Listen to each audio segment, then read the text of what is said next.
अभिमन्यु से पूछता है, बता ना, तुझे पैरानॉर्मल एक्टिविटी संस्था वालों ने क्यों निकाल दिया था? अभिमन्यु पैग उठाकर उसे पीते हुए कहता है, अंधेरे के कारण। युग नोटबुक में लिखना छोड़ देता है और बिचकते हुए कहता है, क्या कहा? अंधेरे के कारण? हाँ यार, वो मुझे ना निक्टोफोबिया है। युग कुछ सोचते हुए कहता है, निक्टोफोबिया मतलब तुझे अंधेरे से डर लगता है? हाँ यार, अंधेरा ही तो है जिसने मेरी जिंदगी के सपने को अंधेरे में डुबा दिया। सपने को अंधेरे में डुबा दिया मतलब? तो साफ साफ बताएगा क्या कहना चाहता है? और क्यों तुझे पैरानॉर्मल एक्टिविटी संस्था वालों ने निकाल दिया? हाँ बताता हूँ। आज से 3 महीने पहले जब मेरी ट्रेनिंग चल रही थी तो हमारी टीम में एक मिशन में गई थी जिसमें बड़े बड़े पैरानॉर्मल एक्सपर्ट प्रोफेसर थे। हम लोगों को एक सुरंग के अंदर जाना था। सुनने में आया था कि उस सुरंग के अंदर कई पैरानॉर्मल एक्टिविटी होती थी, कई अतृप्त आत्माएं भटक रही हैं। हम उसी का पता लगाने गए थे। जब हम सुरंग के अंदर गए तो हमने देखा जैसे जैसे हम सुरंग के अंदर जाते जा रहे थे, अंधेरा बढ़ता जा रहा था। युग गौर से अभिमन्यु की सारी बातें सुन रहा था। अभिमन्यु को देखकर ऐसा लग ही नहीं रहा था कि उसने शराब पीकर रखी हुई हो। ऐसा लग रहा था जैसे वो अपने पूरे होशो हवास में था।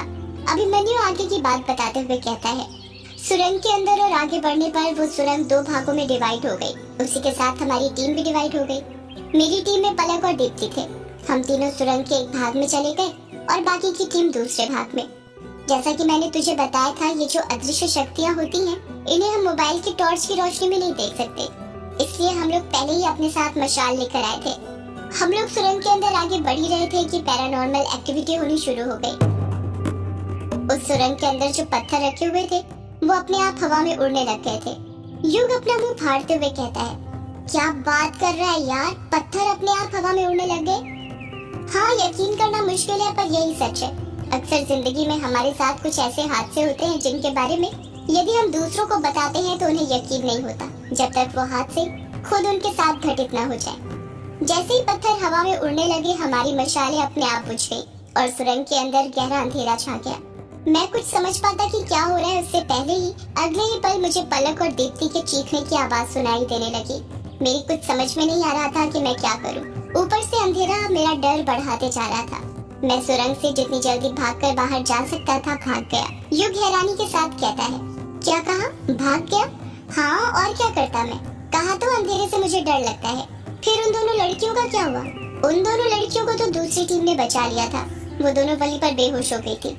दीप्ति तो ठीक थी पर पलक की हालत गंभीर थी। वो कोमा में चली गई थी। क्या बात कर रहा है यार, कोमा में? हाँ, इतना आसान थोड़ी ना है पैरानॉर्मल एक्टिविटी एक्सपर्ट बनना। जान की बाजी लगानी पड़ती है। कब क्या हो जाए हमें खुद नहीं पता। हम एक ऐसे दुश्मन से लड़ रहे होते हैं जो हमें दिखाई नहीं देता। अपनी टीम को अकेला ही छोड़कर भाग आने के लिए पैरानॉर्मल संस्था वालों ने मुझे निकाल दिया, क्योंकि हमारी पहली शपथ ही यही होती है कि चाहे कुछ भी हो जाए, तुम्हारी जान क्यों ना चली जाए, तुम अपने साथी का साथ नहीं छोड़ सकते। और मैंने ये शपथ तोड़ दी थी। अच्छा तो ये बात है, पर यार जिस रात तू मुझे मिला था तो उस रात तो तू कालाझाड़ी जंगल में अकेले ही था और अंधेरा भी बहुत था। तो क्या तुझे तब डर नहीं लगा? उस डर पर ही तो काबू करना सीख रहा हूँ मैं, और काफी हद तक सीख भी गया हूँ। वो क्या है ना, जब इंसान का ईगो हर्ट हो जाता है ना, तो उसके अंदर का डर भी खत्म हो जाता है। मेरा सपना था एक बढ़िया पैरानॉर्मल एक्टिविटी एक्सपर्ट बनना, पर इस फोबिया ने मुझसे वो सपना छीन लिया। इसलिए अब मैं भी उसे अपने अंदर से रोज खत्म करते जा रहा हूँ। युग अभिमन्यु के कंधों पर हाथ रखते हुए कहता है, वैसे सच कहूँ तो तुझे पैरानॉर्मल एक्टिविटी एक्सपर्ट बनने के लिए कोई सर्टिफिकेट की जरूरत नहीं है। तू वैसे ही बहुत अच्छा पैरानॉर्मल एक्टिविटी एक्सपर्ट है। इस तरफ अमोदिता और रजनी तहखाने के अंदर बैठी हुई थी। फर्श पर एक कुमकुम से एक सर्कल बना हुआ था। उसके अंदर एक स्टार बना हुआ था। हमेशा की तरह स्टार के हर एक कोने पर आटे के 3 दीपक चल रहे थे। अमोदिता रजनी के सामने ही पालकी मारकर बैठी हुई थी। रजनी तंत्र मंत्र यंत्र की किताब पढ़ रही थी तो अमोदिता अपनी नजरें घुमाकर तहखाने के अंदर रखे सामान को देख रही थी। अमोदिता अपनी नजरें आजू बाजू घुमाते हुए कहती है, माँ 12 बज गए हैं, बताइए ना कौन सी साधना करनी है और उससे क्या फायदा होगा मेरा। रजनी कुछ जवाब नहीं देती, वो बस बड़े गौर से किताब पढ़े जा रही थी। अमोदिता मुंह बनाते हुए कहती है, माँ बताइए ना कौन सी साधना करनी है आज रात, आप चुप क्यों हैं? रजनी फिर कुछ नहीं कहती है। अमोदिता फिर पूछती है, अरे माँ बताओ ना। रजनी भिन्नाते हुए अमोदिता से कहती है, नालायक लड़की, तेरे अंदर सब्र नाम की चीज है भी या नहीं? जब देखो बकर बकर करती रहती है। पता नहीं जब तू मेरे पेट में थी तो मैंने क्या खा लिया था जो मुझे तुझ जैसी लड़की हुई है। रजनी की बात सुनकर अमोदिता का छोटा सा मुंह हो जाता है। रजनी किताब को साइड में रखते हुए कहती है, उस दिन मैंने तुझे बस तंत्र मंत्र और यंत्र की परिभाषा बताई थी, तो ये नहीं बताया था कि वो कितने प्रकार के होते हैं। साधना शुरू करने से पहले तेरा वो जानना बेहद जरूरी है, क्योंकि जब तक तू इसे अच्छे से नहीं समझेगी तुझे साधना का फल नहीं मिलेगा। देख, तंत्र साधनाएं दो प्रकार की होती हैं, पहली वाम मार्गी और दूसरी दक्षिण मार्गी। इन दोनों में सबसे कठिन वाम मार्गी साधना होती है। क्यों माँ? क्योंकि वाम मार्गी साधनाओं में यदि जरा सी चूक हो जाती है तो उससे नुकसान उठाना पड़ सकता है। कभी कभी तो उसकी सजा मौत भी होती है, पर इसका एक फायदा भी है, वो ये कि इसका असर तुरंत होता है। दक्षिण मार्गी साधना का असर देर में होता है। वाम मार्गी तंत्र साधना में 6 प्रकार के कर्म बताए गए हैं, जिन्हें षट कर्म कहते हैं, जिसमें शांति कर्म, वशीकरण, स्तंभन, विद्वेषण, उच्चाटन, मारण, ये 6 तांत्रिक कर्म बताए गए हैं। इसके अलावा 9 प्रयोगों का वर्णन मिलता है। कौन कौन से 9 प्रयोग माँ? मारण, मोहन, स्तंभन, विद्वेषण, उच्चाटन, वशीकरण, आकर्षण, यक्षिणी साधना तथा रसायन क्रिया तंत्र। जैसे ही अमोदिता फिर से यक्षिणी का नाम सुनती है, बौखलाहट के साथ पूछती है, माँ फिर से यक्षिणी? आखिर ये यक्षिणी साधना होती क्या है, बताइए ना। रजनी गुस्से से कहती है, मैंने उस दिन तुझसे कहा था ना, अभी बस शुरुआत है, जब तू उसके लायक हो जाएगी तब बताऊंगी यक्षिणी साधना क्या होती है। ये बता, अभी जो मैंने तुझे समझाया वो समझ आया? अमोदिता मुंह बनाते हुए कहती है, क्या खाक समझ आएगा माँ, मेरे तो सब सिर के ऊपर से निकल गया। कितने कठिन शब्द हैं, मुझसे तो बोले भी नहीं जा रहे, पता नहीं चल रहा ये सब होता क्या है।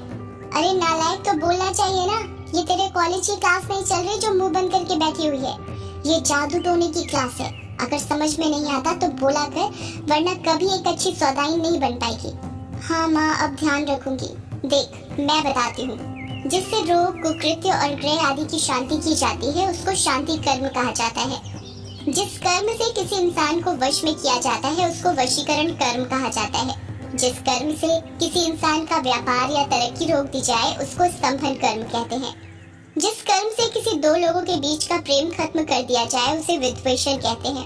जिस कर्म से किसी प्राणी को समाज, देश आदि से अलग कर दिया जाए उसे उच्चाटन कर्म कहते हैं।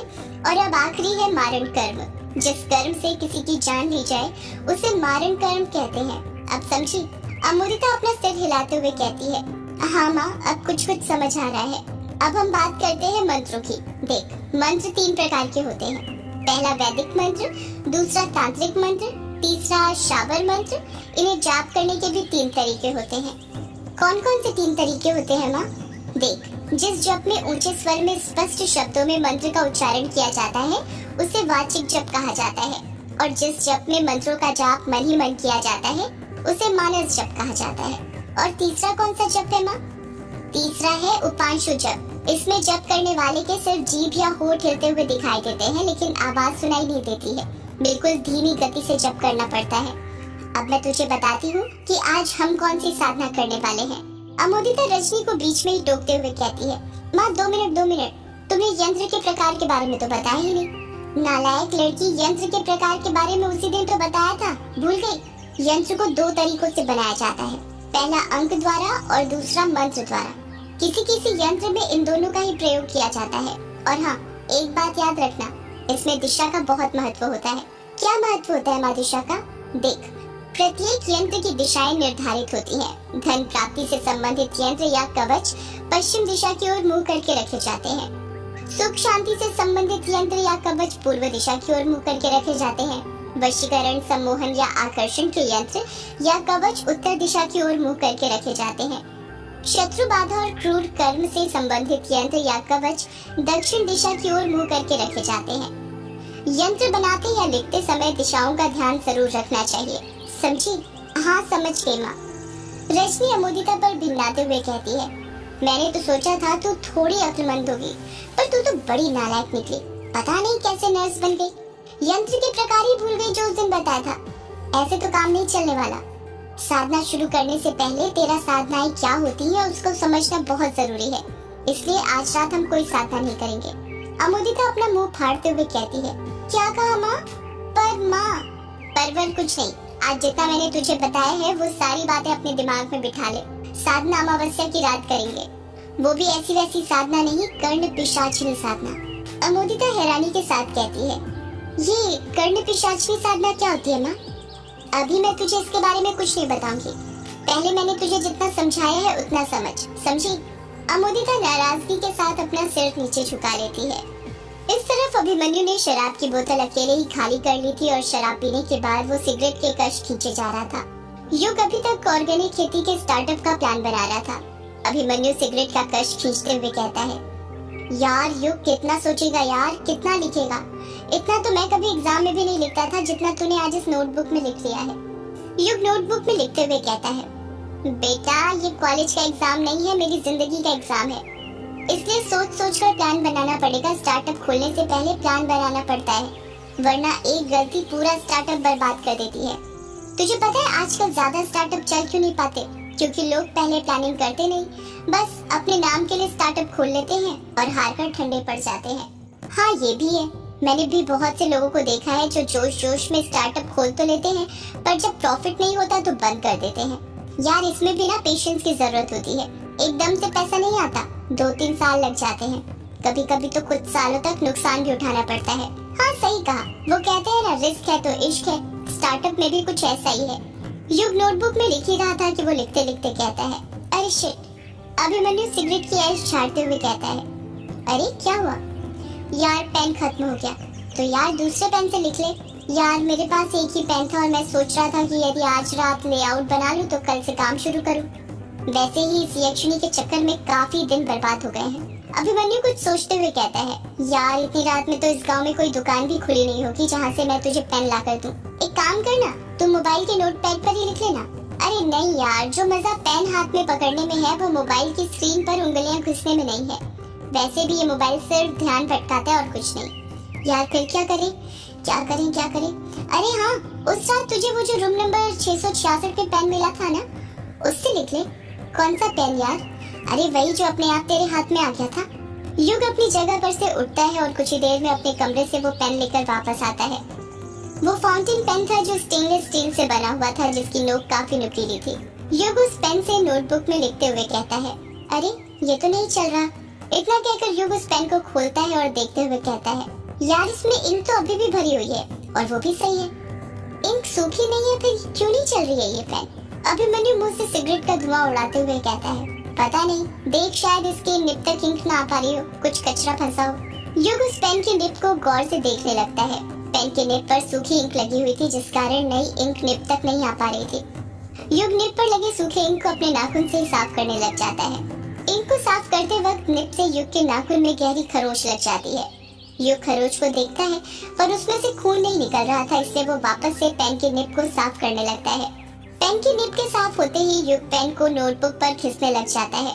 वो उस पेन को नोटबुक पर घिस ही रहा था कि तभी उसकी उंगली पर लगी खरोंच से खून की 1-2 बूंदें निकलने लग जाती हैं, जो सीधे उस पेन की निब पर लग जाती हैं। युग को इसका एहसास नहीं होता, वो तो अभी भी पेन को नोटबुक पर घिसे जा रहा था। जब अभिमन्यु की नजर युग की उंगली पर पड़ती है और वो देखता है कि उसकी उंगली में खून की बूंद लगी हुई थी, तो नशे में धीरे से कहता है, अरे ये तेरी उंगली को क्या हुआ? इसमें खून कैसा? युग अभिमन्यु के सवाल का कुछ जवाब देता उससे पहले ही पेन चलने लग जाता है और युग खुश होते हुए कहता है, अरे वाह, पेन तो चलने लगा। यार पुराने पेनों की ना यही खासियत होती थी, सालों साल चलते थे। इंक की क्वालिटी भी लाजवाब होती थी। ये देख, रेड इंक कितनी शानदार लग रही है, इसमें कितनी शाइन कर रही है। अभिमन्यु थोड़ा नशे में था, इसलिए वो भूल जाता है कि उसने युग की उंगली पर खून लगा हुआ देखा था और युग की बात से सहमत होते हुए कहता है, हाँ यार कुछ भी बोलो, पुराने जमाने की चीजें सालों साल चलती थी। उस वक्त मिलावट और भ्रष्टाचार कम था ना। युग नोटबुक में वापस से उस पेन से लिखने लग जाता है। युग को पेन से लिखते हुए अभी आधा घंटा ही हुआ था कि तभी अचानक से टाइपराइटर के बटन दबने की आवाज